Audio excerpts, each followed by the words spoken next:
अगर आप भी लेना चाहते हैं देश दुनिया की तमाम जानकारी तो आज ही सब्सक्राइब करें हमारे चैनल को। साथ ही नीचे दिए बेल आइकन को जरूर दबाएं ताकि हर अपडेट आप तक पहुंच सके।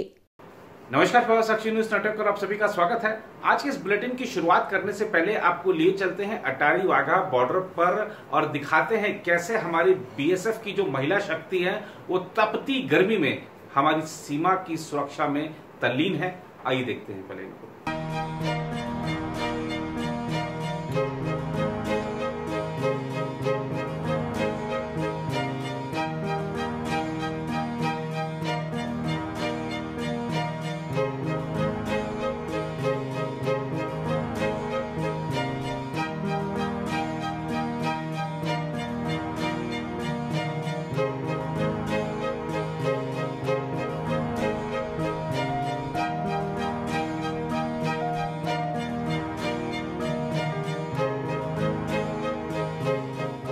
टेम्परेचर हो या 55 राजस्थान में इससे भी अप चला जाता है, कितना हाई भी टेम्परेचर हो, लेकिन बॉर्डर सिक्योरिटी फोर्स सबसे पहले काम है बॉर्डर की रक्षा करना। फर्स्ट लाइन ऑफ डिफेंस है। इसका मतलब है कि फर्स्टली हमें ही डिफेंस करना होता है और अपने देश को सुरक्षा देने के लिए हम फर्स्ट लाइन ऑफ डिफेंस की तरफ यहाँ पर खड़े हैं, तो हमें टेम्परेचर से कोई फर्क नहीं पड़ता।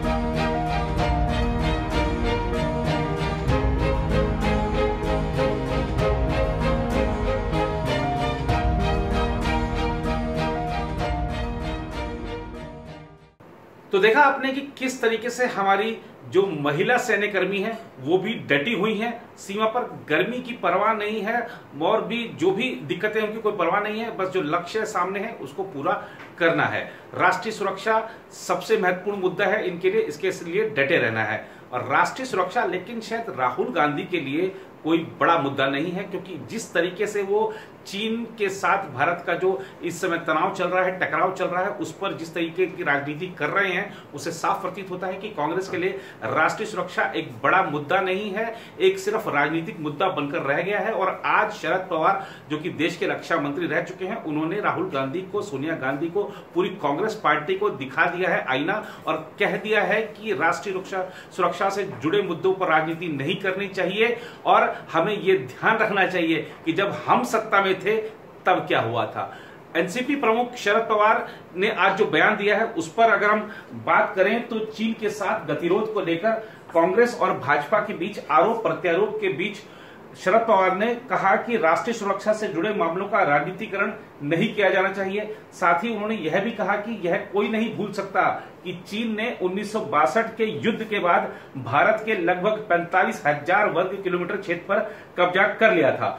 पवार की टिप्पणी कांग्रेस नेता राहुल गांधी के उस आरोप पर आई है कि प्रधानमंत्री नरेंद्र मोदी ने चीन की आक्रामकता के चलते भारतीय क्षेत्र उसे सौंप दिया। एनसीपी नेता ने कहा कि लद्दाख में गलवान घाटी की घटना को रक्षा मंत्री की नाकामी बताने में जल्दबाजी नहीं की जा सकती, क्योंकि गश्त के दौरान भारतीय सैनिक चौकन्ने थे। पत्रकारों से बातचीत में पूर्व केंद्रीय मंत्री ने कहा कि यह पूरा प्रकरण संवेदनशील प्रकृति का है। गलवान घाटी में चीन ने उकसावे वाला रुख अपनाया।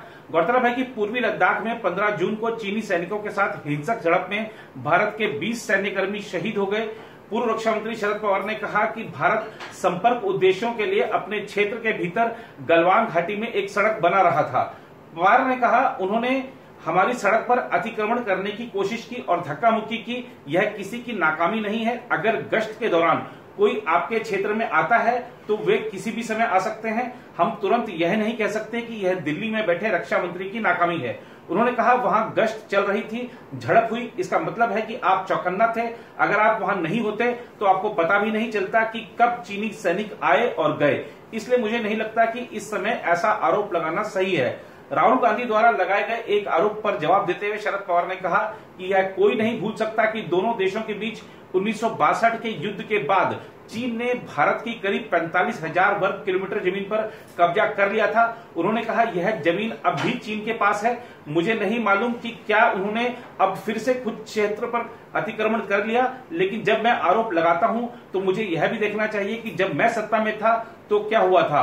अगर इतनी बड़ी जमीन अधिग्रहित की जाती है तो इसे नजरअंदाज नहीं किया जा सकता। यह राष्ट्रीय सुरक्षा का मामला है और मुझे लगता है कि इसका राजनीतिकरण नहीं होना चाहिए। उधर बीजेपी अध्यक्ष जेपी नड्डा भी आज फुल फॉर्म में, देखिए उन्होंने कांग्रेस अध्यक्षा सोनिया गांधी से 10 सवाल पूछे हैं कि क्यों जो राजीव गांधी फाउंडेशन है वो चीन से फंडिंग लेता रहा और खासतौर पे मेहुल चोकसी से फंडिंग मिलती रही, उसको लेता रहा। और इसके साथ ही नड्डा ने आरोप लगाया कि मनमोहन जी जो इस तरीके की बातें कर रहे हैं, बयान भी जारी किया था उन्होंने, वो क्यों चुप थे, ये सब चीजें खामोशी के साथ क्यों देख रहे थे। उन्होंने कहा कि ये जो 10 सवाल आज हम जारी कर रहे हैं इसका जवाब कांग्रेस को देना चाहिए और कांग्रेस कोई बहाना नहीं बना सकती क्योंकि देश इन सवालों का जवाब जानना चाहता है। नड्डा ने कहा कि हम कांग्रेस के जो इस तरीके के भ्रष्टाचार है उसका खुलासा करते रहेंगे। आइए आपको दिखाते हैं जेपी नड्डा ने आज जब एक प्रेस कॉन्फ्रेंस की तो उसमें क्या बड़ी बातें कही हैं।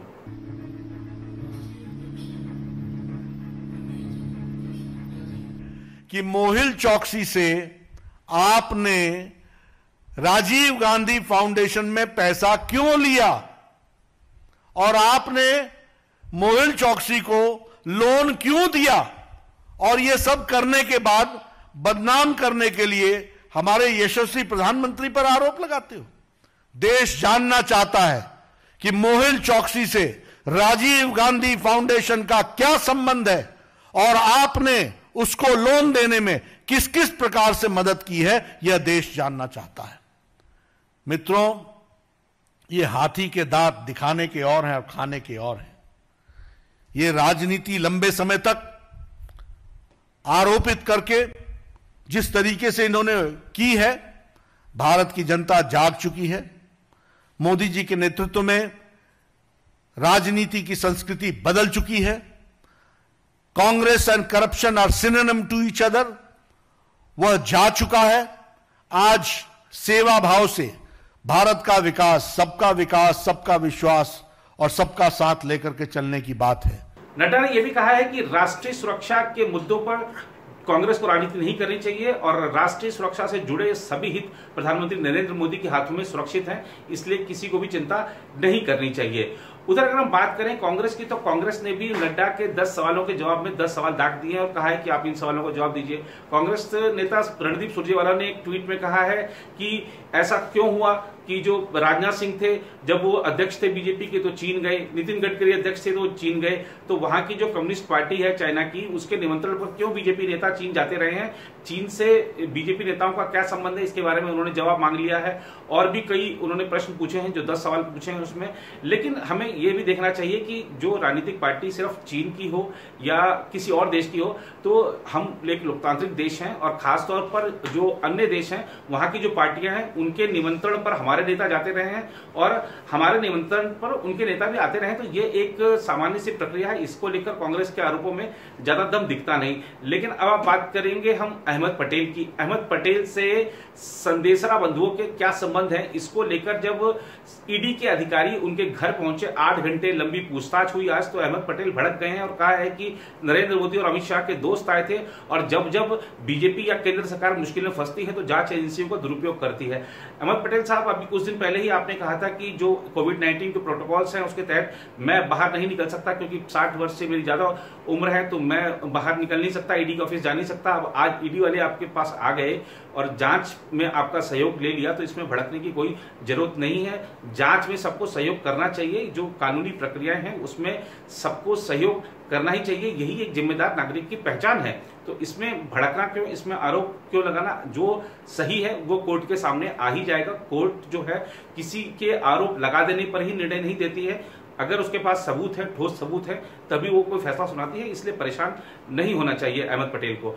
इसके अलावा हम बात करें जो कोरोना वायरस के संक्रमण के मामलों की, तो लगातार बढ़ रहा है। आप देखिए कि जब से अनलॉक 1 हुआ है, 1 जून से जब से अनलॉक 1 हुआ है और आज हम 27 तारीख में हैं, तो लगभग 3,76,000 के आसपास नए मामले इसमें जुड़े हैं। आप ये जो 5,10,000 को पार कर चुका आंकड़ा, उसमें से 3,76,000 ये सिर्फ अनलॉक में जुड़ गए हैं। तो हम अनलॉक की प्रक्रिया से एक चीज साफ होती है कि जिस तरीके से हम सरकार ने सारी चीजें वापस खोली हैं, तो हम इसका शायद बेजा फायदा उठा रहे हैं, एसओपीज का पालन नहीं कर रहे हैं, ये साफ दिख रहा है इन आंकड़ों से। और ये आंकड़े कुछ और भी कहते हैं। दरअसल इन आंकड़ों से परेशान इसलिए नहीं होना चाहिए कि हमारे जो स्वस्थ होने की दर है वो बहुत बेहतरीन है, पूरी दुनिया में सबसे बेहतरीन 58% से ज्यादा हमारी स्वस्थ होने की दर है। और आप देखिए कि जिस तरीके से विभिन्न राज्यों में और खासतौर पर केंद्र सरकार ने जिस तरीके से इसके लिए पहल की, उसके बाद विभिन्न राज्यों में जो जांच के रेट कम हुए हैं, जांच का जो दायरा है वो बड़ा है, वो फैला है, कई तरह की